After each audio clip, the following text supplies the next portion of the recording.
በቃ ስለዚህ ባለ ጉዳዩ ቢያናግረኝ ተነጋግረን ኦኬ እንትን ለብንላ ይሻላል። እሺ ከአንቺ ጋር እንትን ከማለት ሞር ከሱ ጋር እናውራ ጥሩ ነው ብዬ አስባለሁ። ጋይስ በጣም አስደንጋጭ ነገር ነው የገጠመን። ትላንትና ያናገርኩት ጠበቃ ዛሬ ጠዋት ከፊት ያስገባውላችሁ ትላንት ያወራሁትን ነው።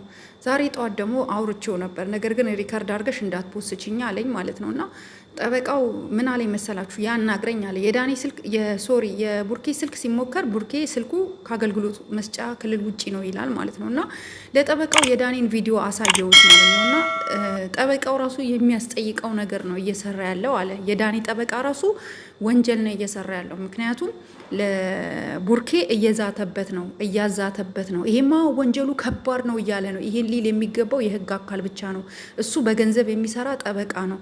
ስለዚህ ራሱ ጠበቃውን የዳኒን ጠበቃ ራሱ ወንጀለኛ የሚያደርግ ስራ ነው። ትላንትና ቪዲዮ አስደቅኖ ስለ ቡርኬ ስሙን ሜንሽን እያስደረገ ሲያወራ የነበረው። ስለዚህ ይሄማ ከባድ ነው ወንጀሉ፣ ይሄማ እንደዚህ ይታሰራል እስከዚህ ምናምን ማለቱ ሳይሆን ላይ ካላለ ወንጀሉ በጣም ከፍ ያደርግበታል እያለ ሰዎችን በማሳቀቅ ሁኔታ ላይ እንደዚህ አይነት ነገር ህጉ ስለማይፈቅድ ራሱ ወንጀለኛ ነው ብሎኛል ማለት ነው ጠበቃውና የቡርኬ ስልክ አይሰራም። ጠበቃውን ሞክሮለታል። እኔ ያገኘሁትን ጠበቃ ማለት ነው። እኔም ስሞክር አይሰራም። ኢንስታግራም ላይም አይሰራም። ቴክስት አይመልሱም። ቲክቶክ ላይም ቴክስት አይመልስም። ቡርኬ ማለት ነው። ቡርኬ ከኛ እህቶች ጋር ጠጋ ብለህ ተወያይ፣ ችግርህ እንዲቀልልክ። ደግሞ ጠበቃው ምን አለኝ መሰላችሁ? ከአንድም 2-3 ጠበቃ ነው ያናገርኩት። በጣም ብዙ ልጆች ደውለው ራሴን አመመኝ ጋይስ። ሁሉም እኛ ወይኔ ቡርኬ እንደዚህ ሰው ይወደዋል ጋይስ። በስማ ቡርኬ እንደዚህ ሰው ይወደዋል።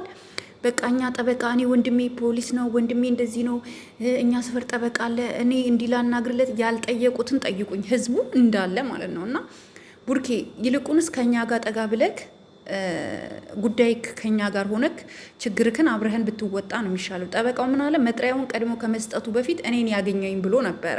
ቡርኬ የለም፣ ሲደወልለት አያነሳም። ከአገልግሎት መስጫ ክልል ውጪ ናቸው ይላል ስልኩ ቀጥታ። እኔ ዛሬ ባለሁበት ሀገር እውነት እኔ ካርድ ለቤተሰቦቼ እንኳን ሞልቼ አላቅም። ለሱ ሞልቼ ቀጥታ ስደውል አያነሳም፣ ዋትሳፕ ስደውል አያነሳም፣ ቴሌግራም አያነሳም። እሺ ምን እናርግ ጋይስ? ምን እናርግ? ስለዚህ አሁንም ሆነ ነገም ዛሬም ሆነ ለማንኛውም እኔ ከጠበቃው ጋር ብትገናኝ የምትቀበለው ወረቀት ትክክለኛ ነው ትክክለኛ አልሆነም የሚለውን እንድትነጋገሩ ነበረ። ምክንያቱም የህግ አካል ካልሆነ ማንም ሰው ወረቀት መጥቶ ቢሰጥ እንዳትቀበል። ምክንያቱም አንተን ወንጀለኛ የሚያደርግ ወረቀት ሊሰጥቅ ስለሚችል ማለት ነው ቡርኬና እኔ በጣም ሁሉም እያለቀሱ ነው። ጓደኞቻችን ሁሉም ተረብሸዋል። እኛም አዝነናል። እኛም ምን እንደምናደርግ አናውቅም። ቡርኬ መልስ አትመልስም።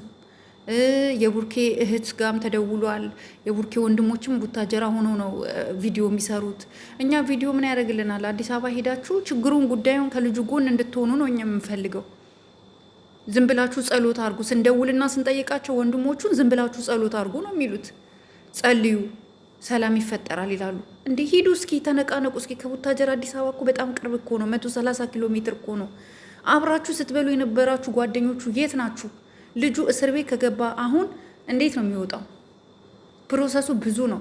ወንጀሉ እስኪጣራ እንዴ የጥርሱ የተሰበረበት ካሳ እስከሚባል ስንት ውጣ ውረዶች እንዳሉ ታውቃላችኋ። ከዚህ ሁሉ ከመቀደም በፊት መቅደም ይሻላል ብለን ነው እኛ ጠበቃ አፈላለግን። በጣም ብዙ ጠበቃዎችን አነጋግረናል ሰርች አድርገን እና ቡርኬ ይሄንን እንደገና ደግሞ ለሀይሚ ይሄን ቆርጣችሁ አድርሱልኝ። ሀይሚ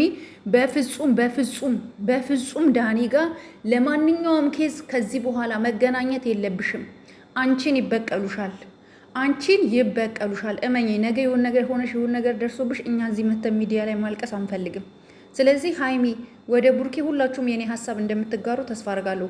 ወደ ዳኒ የሚባል ልጅ ጋር አትሂጂ። በቃ ከቡርኬ እንኳን አልተስማማሽማ። ከቡርኬ እንኳን እስክትታረቂ ካልሆነ ወደ ቡታጀራ ቤተሰቦችሽ ጋር ሂጂ። አንቺ ሴት ልጅ ነሽ። ብቻሽን ይቅርታ እንዲጠይቀው ክሱን እንዲያነሳለት ልለምነው ብለሽ ዳኒ ጋር በፍጹም መሄድ የለብሽም። በፍጹም እኔ ጋይስ ካጠፋው ይቅርታ። እኔ የሚታየኝ ነገር ጥሩ ስላልሆነ ነው።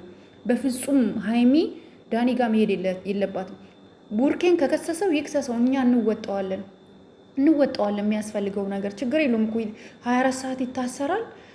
ዋስትና ይባላል 100 ሺህ ወይ 200 ሺህ ብር ያስይዛል። እንደ ወንጀሉ ክብደት ይወጣል። ስለዚህ እናስይዝለታለን። እኛ ከጎኑ አለን፣ ብዙ እህቶቹ አለን። እኛ ከጎኑ አሁን ራሱ እኛ ሰው እንትን ብለናል፣ አዘጋጅተናል። አዘጋጅተናል። ወደ ቡታጀራ ሄዶ እምሽዬን ይዞ መጥቶ እነሱን የሚያስማማበት መንገድ እንዲፈጠር የምንልከው ሰው አዘጋጅተናል። የትራንስፖርት ልንችል ነው። ብዙ ነገሮችን ተነጋግረን ጨርሰናል፣ ነገሮች እንዲስተካከሉ ማለት። ምክንያቱም ይሄ ጉዳይ ትልቅ ሰው ካልገባበት የሚወርድ ራሱ አይመስልም። ስለዚህ ቡርኬ በስሜት ሄዶ ልጁን ያ ሁሉ ነገር ተፈጥሯል። እና ይሄ ሁሉ ነገር ደግሞ የመጣው ለምንድን ነው? ሀይሜ እንድትነካበት ስለማይፈልግ ነው። ሀይሜ አንቺ ደግሞ አንቺ ሞኝ ነሽ፣ በዛ ላይ ደግሞ ታሳዝኝኛለሽ እኔ። ምክንያቱም አሁን አንቺ ክሱ እንዲያነሳለት እያልሽ ጦል ጦል እያልሽ ዳኒ ቤት ስትሄጂ ሌላ ነገር እንዳይፈጠር፣ ሌላ ከባድ ነገር ተፈጥሮ፣ ሌላ ምስቅልቅል ያለ ነገር ተፈጥሮ እኛ ደግሞ በእናንተ መሰቃየት አንፈልግም። በቃ መጥሪያም ከሰጠው ይስጠው፣ ጉዳዩ እኛ እንይዘዋለን፣ ሁላችንም ተባብረን ማለት ነው። ከዛ በተረፈ ደግሞ አንዳንድ አላችሁ መታችሁ እዚህ የዳኒ ደጋፊዎች ናችሁ፣ ባይዘ ወይ ዳኒ የላካችሁ ናችሁ እኛን ለማስፈራራት ወይ የሆነ እኛ የምትሰድቡን ሰዎች አላችሁ ምናምን ነገር። እኛ መስሚያችን ጥጥ ነው። እኛ ዛሬም ነገም ሁሌም ከቡርኬ ጎንነን፣ ቡርኬን ከመደገፍ ወደኋላ አንልም። ካለበት ነገር ደግሞ ልናወጣው የምንችለው ደግሞ እኛ ወዳጆቹ እንጂ ጠላቶቹ አይደሉም። ስለዚህ ምንም ብትሉን እኛ አንሰማችሁ። ምክንያቱም ዳኒ ተንኮሉ ነው ያንን ነገር እንዲፈጠር ያደረገው። ለተፈጠረበት ነገር ባዝንም፣ ነገር ግን የሰራው ስራ እሱን ጥሩ አይደለም። ምንም ቡርኬ ብቻ የሚያስጠይቀው ነገር የለም። ይህንን አስረግጬ ነው የሚያደርገው።